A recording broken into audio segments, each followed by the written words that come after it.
has been a very woman-dominated conversation this morning.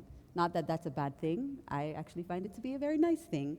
But in order to bring about a bit more balance, we are going to add some male energy into the equation.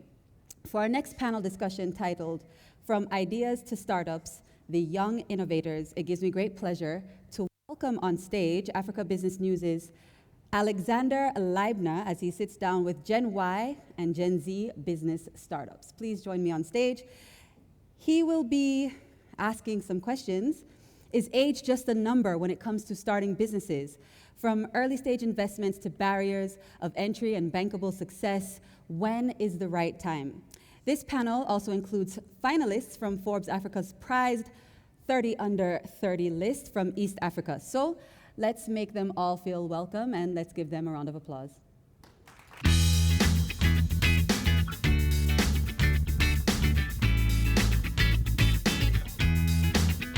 Tanya Habimana is the CEO of Non-Zero Africa, an integrated marketing company with a focus on creating impact programs and enterprise development campaigns in Africa. She is a Rwandan entrepreneur with a passion for digital innovation and SME development in Africa. Charlene Nafula is the founder and CEO of Crystal River Products, a Kenyan manufacturing company for bio-based beauty and hygiene products. She is a multiple award-winning businesswoman. Nomvula Mambi is an award-winning Zimbabwean businesswoman dedicated to creating sustainable solutions to the problems facing urban communities in Zimbabwe. She is the founder and operations manager of Disruptive Innovation. Viviana Nano is a social entrepreneur and seasoned humanitarian who is recognized as an emerging woman leader with the courage to lead change on the African continent. She is a youth advisor to Global Education Monitoring Report, UNESCO, and the founder director at Leading Light Initiative. The moderator is Alexander Leibner, head of ABN Event Productions.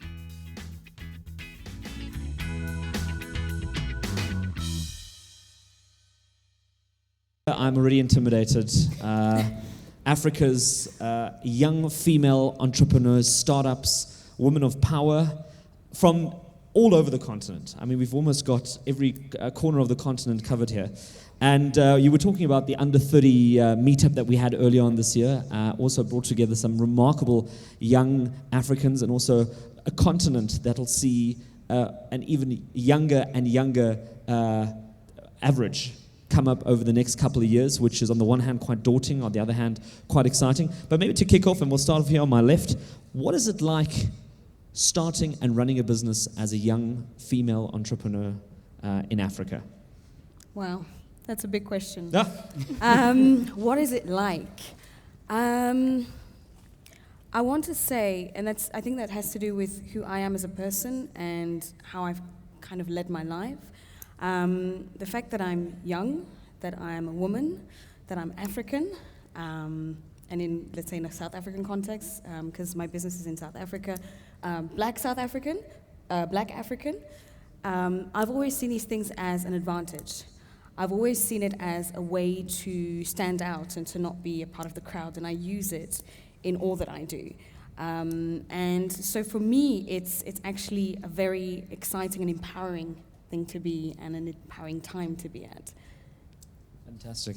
And Mvula, let's move down the line here as we tackle this question.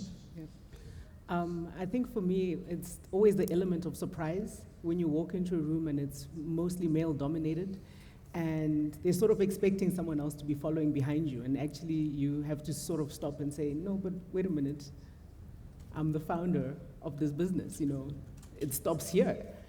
And for them, it's always a shock of, oh, number one, you're young and you're a female. So I always find that being able to break boundaries has been always one of the biggest advantages that have led the path for me. Yeah. Fantastic. Yeah. Let's move down one more. For me, I'd say it's exciting as well as it is tough. Most African parents still question, why aren't you looking for a job, especially when you're just starting out? Later on, it's when they come to appreciate your idea of being an entrepreneur and creating other jobs, not just looking for a job. And Vivian? Can you go back to your question again? It was a long row. So it was talking about what it's like setting up and running a business as a young female in Africa. Okay, thank you. Good afternoon. Good afternoon. Good afternoon. First of all, I'd like to thank Forbes Women Africa for the opportunity to be here. My name is Viviana Nano. I'm a Pan-Africanist because I can't identify with one African country, but Kenyans would claim me, and South Africans would claim me on the other side too. So back to your question, Alex. I think going back to what Tanya said, it's an exciting time to be a young person. It's an exciting time to be a young African woman. But again, there are stereotypes that come with being a young African woman running a business. I'm a social entrepreneur, so I get to deal with both business people and politicians. And I think most of the time, when they read my bio, they think I'm a certain age. When I come into the room, they realize that the age that they had sort of stuck to my name is different, right? So then they're like, okay, what is she bringing to the table? What does she know? And now you have to rise to the plate. And I think that is a story that I may share with many on this panel, but also many other young people that I've met across the continent and I've worked with too. Fantastic. So some of you made it onto the Forbes under 30 list. And it'd be quite interesting to hear from you how a title or a recognition of that of that kind of stature, what impact that has on your business, on your career, on where you're going. Who wants to tackle that one first? Navula? Okay, Navula is stepping up. There we go. Personally, I think the moment a lot of your peers and people who ordinarily would not pay attention to ideas, pay attention to the work you're doing, or accept the level of impact you're actually making with your day-to-day work, the moment they see your name on that list, they sort of would take a step back and say, wait, what? Like, if you're not a person who's an extrovert, and you go about your work because of passion, you're driven by passion, and you're driven by your own goals that you've set for yourself to say, look, if my work can impact the communities that I'm looking at assisting, and they're happy, great. The world doesn't need to know about it. So it's almost that fear of discovery. And then when Forbes finds you, and then everyone sort of starts treating you differently, and I think the biggest takeaway for me has been, I'm no longer fearful. There are doors that I would be intimidated to go and knock on, but since making the Forbes list, you sort of, you assert yourself, and you can go there and you can knock on that door and say, well, you will make time for me, because someone on this continent actually believes in the work that I'm doing and the impact that I'm making. And if you're not seeing it, just give me a few minutes to prove to you why I need to be sitting across from you. Yeah. I see some smiles at the end of the panel here. I don't know if you want to weigh in on this particular one. Oh, I'd love to. So I was actually not among the Forbes 30 under 30, but I was profiled by Forbes Women Africa as one to watch. And I remember the title was The Girl Who Was Dined with Michelle Obama and President Bush. And once the article came out, I got emails and text messages, DMs on Twitter. Now people want to talk to me and want to learn more about my story. But I think the Forbes 30 under 30, but also Forbes Women Africa giving a platform to young women, it gives you the credibility that sometimes people don't give you just because of where you come from or the nature of the business that you're doing or whatever country that you come from.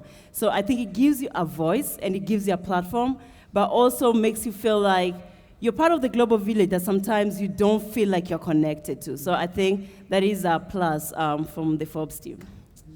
Tanya, do you feel that it takes a level of that kind of credibility to make things happen on the continent? That sometimes the greater community is doubting, isn't sure, if it's African, is it really going to hold water? Do you come across those kind of challenges? Yes, you do. And especially as a young person, because what you'll find is because of the way that we've, I want to say, always done business, it's a very patriarchal way of looking at things. And so when you step into a room, like you very rightfully said, they will look at you as a young person. You may not necessarily have the experience. You may not necessarily have the CV to back up what you claim to be doing. And that's where recognition such as the Forbes 30 under 30 does play a role. But I do also believe that there is opportunities, and especially when it comes to digital branding yourself, just daring to put your foot into those doors by yourself does allow you to gain a certain level of credibility by your own strength as well. Well, let's touch on that digital question, and I'm going to throw it out to everyone on the panel, because it is a generation of the emoji, the WhatsApp group, the Instagram, and there's probably a generation or two generations up in the room that can't even begin to fathom what that means or how this even works. I mean, it's a traditional background with business cards and email addresses. Some people even might remember doing business on typewriters. Now we're talking about DMing people to get a meeting, or posting a selfie at your launch to try and get that traction. And we often see women doing unbelievably well. I think also they have a sense of style and a sense of flair when it comes to the common selfie. But also you really make it work. And how important is that social media element in marketing yourself and building up that platform? I'm seeing a nod down here. Yeah. Social media is very important, especially in today's generation.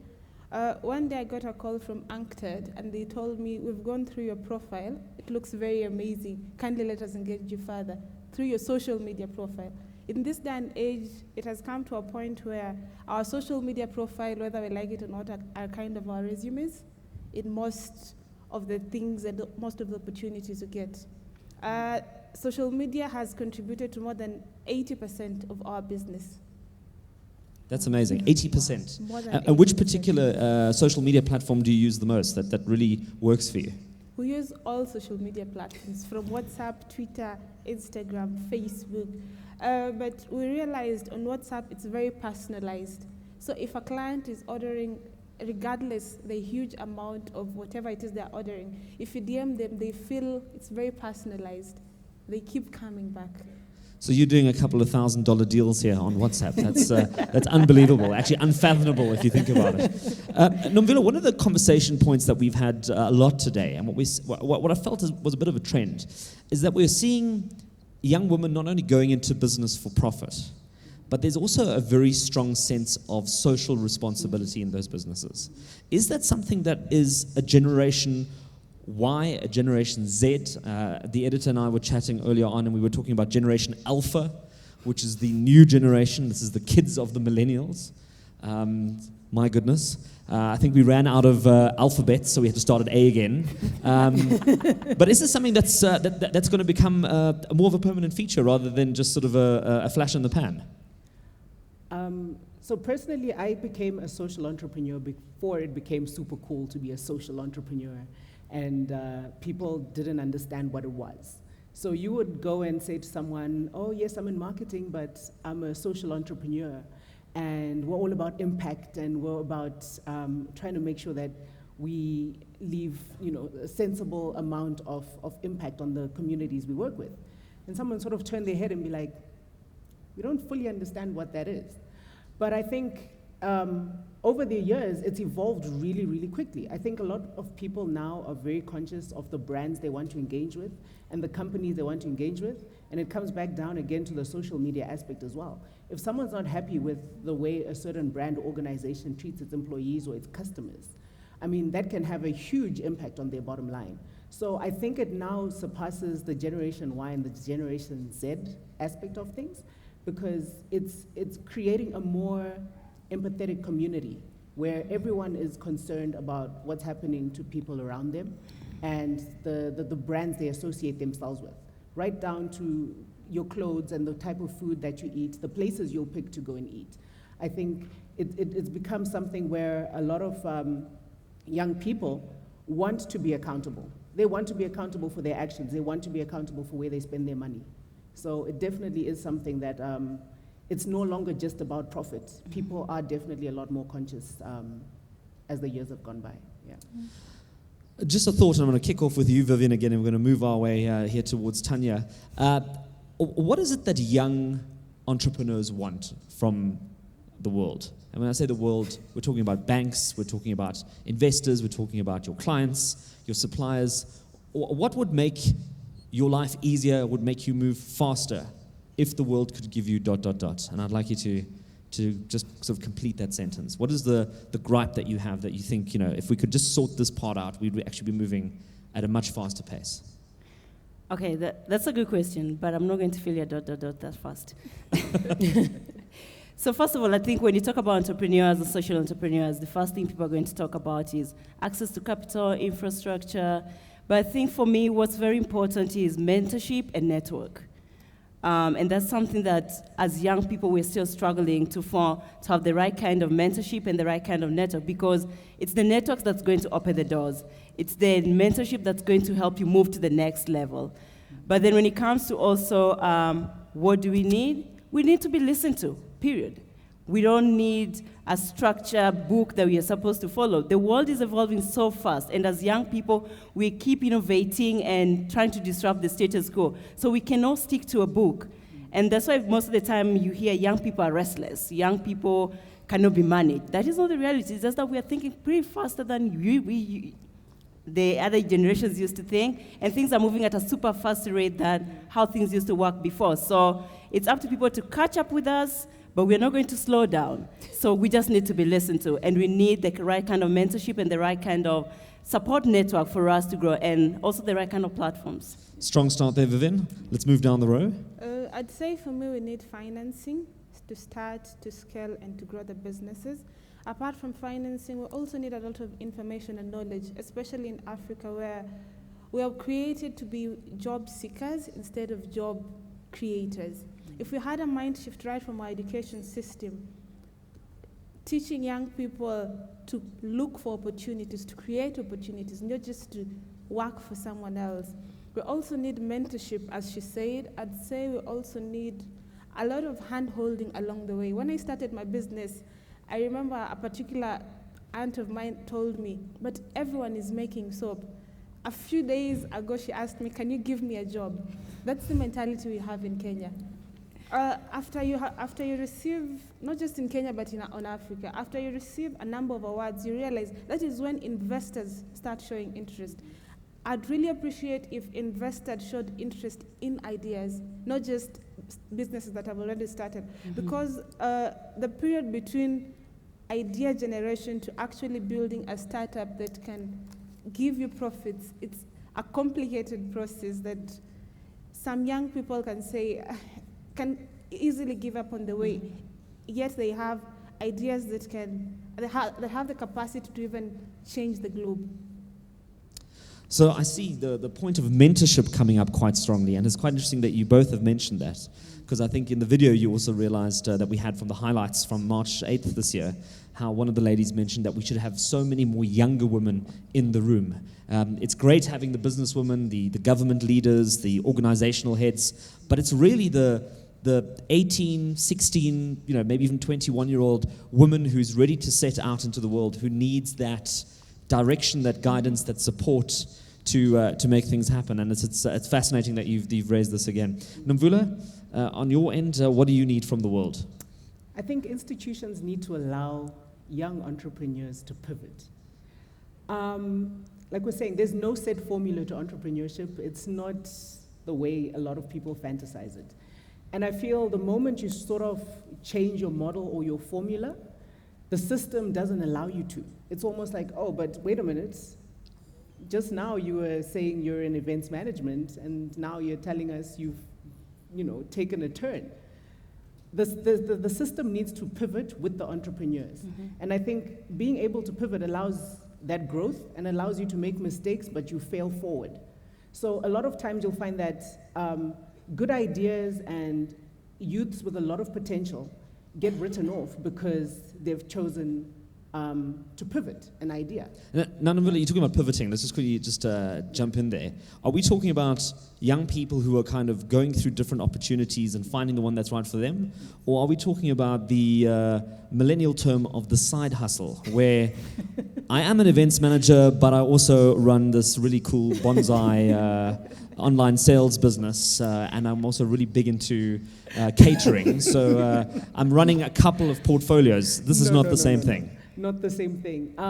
When I talk about an entrepreneur being allowed to pivot, we're talking about young business people who have tried something, right? Not a hustle, something that actually went through the stages of feasibility study, proof of concept, and has decided to say, hey, you know what? This might not be the peak of the ideas that I have. I want to try something new. And I feel when you try and make that shift, I went through it personally, where you want to change career paths, so to say. And when you try and approach the institutions to say, well, this is what I'm considering and this is what I want to add on, the system is quite rigid. It doesn't allow you to try something new. Unforgiving a bit in some cases, yeah? And Tanya, what do you need from the world to make things happen in the future? I actually have an example, if you want, of pivoting. Oh, well, take us through it. There we go. Okay. So it's you see it a lot in startups. So a startup, by definition, is a business that hasn't yet found its business model. So they could start with one particular business model. And I'll use one case, which is these were 3 young guys from Zimbabwe, and they started with an application that would attach itself to WhatsApp that would allow people to make purchases through WhatsApp, through Facebook, and through Instagram, so social selling. That was the original business model. 6 months down the line, they stumbled upon an even bigger business model, an even bigger opportunity, was the fact that in Africa, for a lot of our countries, we don't necessarily buy from a supplier directly, but we'll have our guy, our reseller guy. The guy, we have our electric guy, we have our cosmetics girl, we have the bag lady, and just these resellers, if we're using specific terms, like resellers. And they stumbled upon a reseller network, and they now use the application to connect to resellers, allowing brands to have direct access to a whole new way of distribution. So that would be how a startup could, for example, pivot. To get back to answer your question, what I would like to see more is, and it kind of joins what you were saying in terms of a lot of our funding mechanisms will fund existing businesses. And what I would like to see is more angel investing. So angel investing doesn't necessarily have to be somebody that has $2 million or 20 million shillings in their account, but it can be you and I or anybody working in corporate that has $1,000, $5,000 in their bank accounts investing in a small business or an idea. What's great with that is that there is no one better positioned than somebody living in the city, in the country where that idea is coming from to know if that idea is viable. And by doing so, we'll be able to empower more young people, more startups, more SMEs to actually grow and be able to access more institutionalized funding. So that would be one of the ones. And then the other one that I had in mind was in terms of our institution, I hear a lot of investing in innovation and looking for those big innovative ideas. And one thing that I would like to see is actually turning our attention away from that 1 in 100 million new tech idea that's going to change the world, but actually look at what are the small businesses that actually have the potential to grow and to create jobs for our youth. So it's everyone's looking for the next Airbnb or Uber Exactly. or Uber Eats. And meanwhile, it could be a small, maybe mid-sized idea that could potentially be, a pretty decent return nonetheless. Do you feel that, having dealt with investors and people that you're looking for funding for, do you feel that there's a general sort of, they're expecting too much? They're hoping to find 1 in 2 as opposed to 1 in 10 to invest in. Yeah. I don't know if it's expecting too much, but to a certain degree, I understand where it comes from. So the amount of effort in terms of whether it's private equity or institutionalized funding or banks or loans, the amount of follow-through and work that has to be accompanied with that initial cash injection going into the business, if it's a small business, a medium-sized business, or a large business, is the same. So they would much rather focus on that 1 in a million than those 20 in 50. So I understand where it is coming from. To answer the question, there is a lot that is required to be able to access these kind of fundings. Nomvula, you also working in Zimbabwe. Very exciting times, I think, in Zimbabwe at the moment. We were having a chat earlier on about just trying to do normal business in Zimbabwe. What are your hopes in terms of the future for Africa, for young people? I think it comes back to the mind shift. We need to become more assertive in terms of owning our situations. If we see problems and struggles in our communities, we need to find opportunity in them. Because I think we spend too much time dwelling on everything that's wrong and not asking the key questions of how can I fix it, or how can I get involved, or what position can I take to make a difference. I think if a lot more people stop waiting for assistance from the next person and look within first, I think there'll be a big shift in terms of how Africa will deem itself and the potential that we have. And I mean, that leaves us with quite a bit of hope. I think I might actually just leave it at that, on that hopeful note, on something optimistic. I'd like to ask you to give these young ladies a big round of applause. And I think to borrow from my colleague Nozipho Mbanjwa in terms of what is the future of young females on the continent, I think it's definitely a thumbs up emoji and that kapow, that firecracker emoji. So thank you very much, ladies. It's been great to have you at the Forbes Women Africa Regional Forum in East Africa. Thank you so much.